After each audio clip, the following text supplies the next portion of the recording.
Welcome to Democracy Now!, democracynow.org, the War and Peace Report. I'm Amy Goodman. The Israeli assault on Gaza has seen its bloodiest days so far, bringing the Palestinian death toll to over 500. More than 100 Palestinians were killed in a 24-hour period between Saturday and Sunday nights. The dead include 72 residents of Shujaiya, one of Gaza's poorest and most densely populated neighborhoods, where Israeli forces carried out their single worst attack so far. Survivors called the carnage a massacre, and UN Secretary General Ban Ki-moon called it, quote, an atrocious action.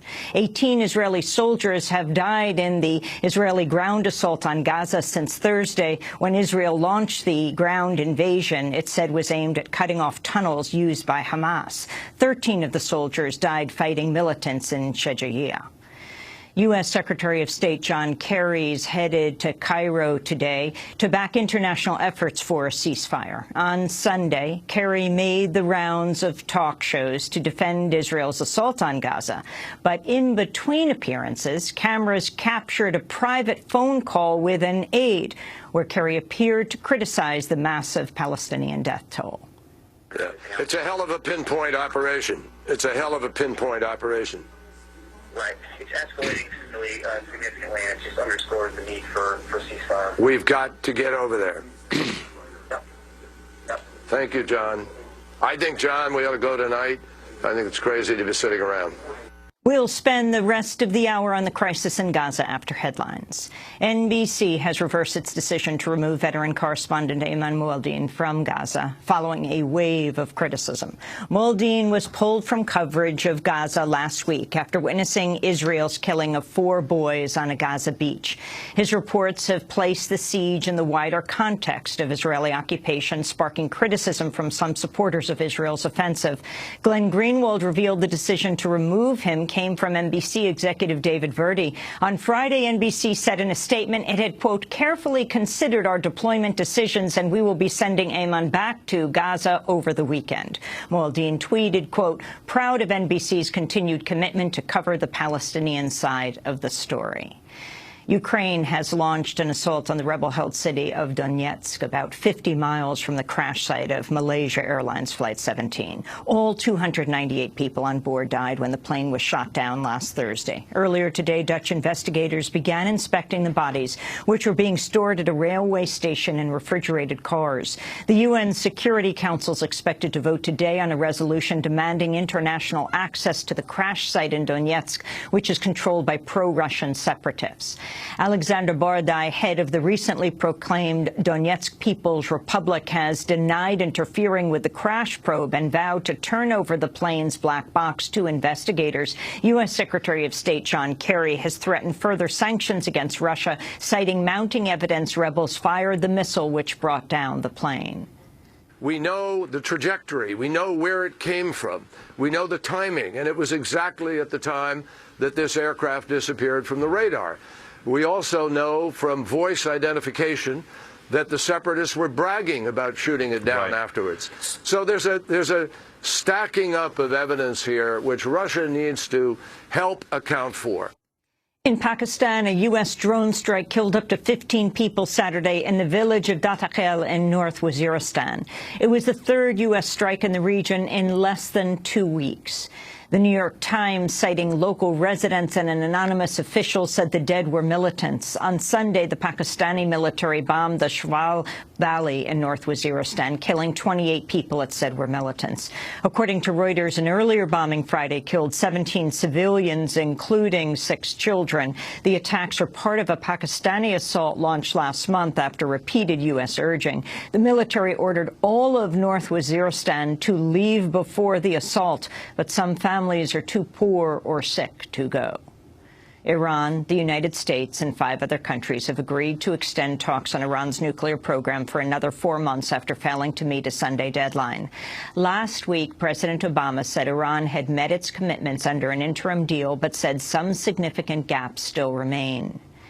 In Libya, health officials say fighting between rival militias vying for control of the main airport has killed at least 47 people. The violence is among the worst since the U.S.-backed ouster of Muammar Gaddafi in 2011. In Nicaragua, 5 people have been killed and 24 wounded in the province of Matagalpa after gunmen opened fire on buses carrying supporters of the Sandanista government.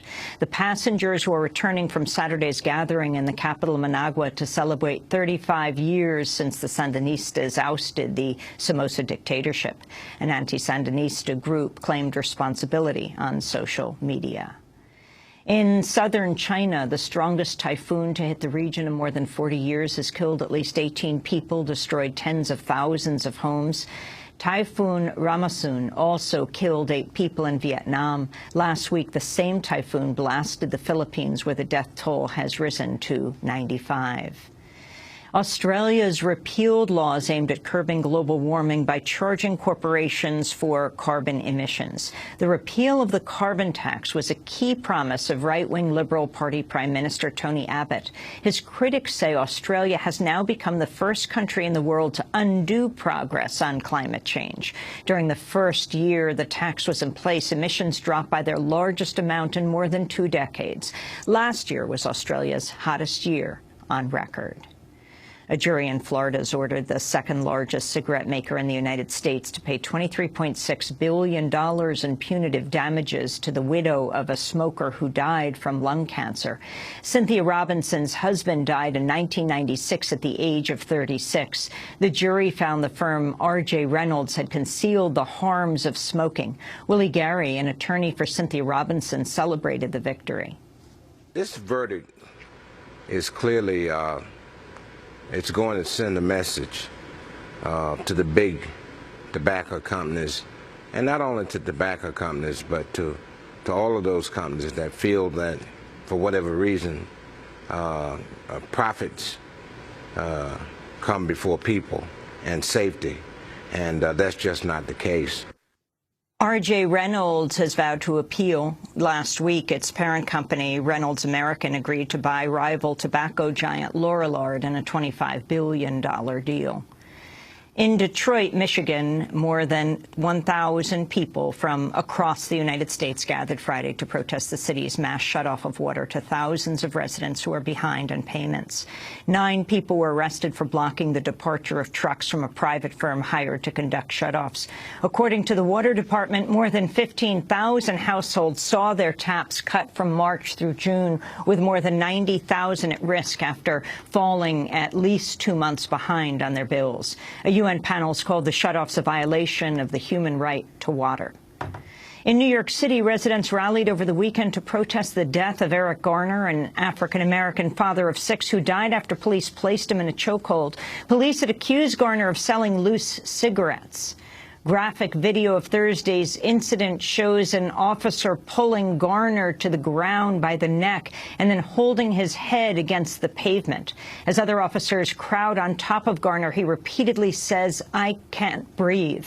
Garner soon stops moving. He was pronounced dead at a local hospital. The officer who used the chokehold, Daniel Pantaleo, has been removed to desk duty and ordered to turn in his badge and gun pending investigations. According to the Associated Press, 3 men have sued Officer Pantaleo in the past 2 years for unlawful, racially motivated arrests. The protests come as newly reinstated New York City Police Commissioner William Bratton is already facing criticism for re-implementing his policy of cracking down on low-level offenses. Bratton was criticized for his embrace of the so-called broken windows policy during his first stint as commissioner in the mid-90s. As part of a revived crackdown this year, police have so far arrested more than 240 performers who dance and perform acrobatics in the city's subway system, a 6-fold increase over last year. Critics say the crackdown targets young men of color who make up the majority of street performers. 2 performers said they've recently been arrested.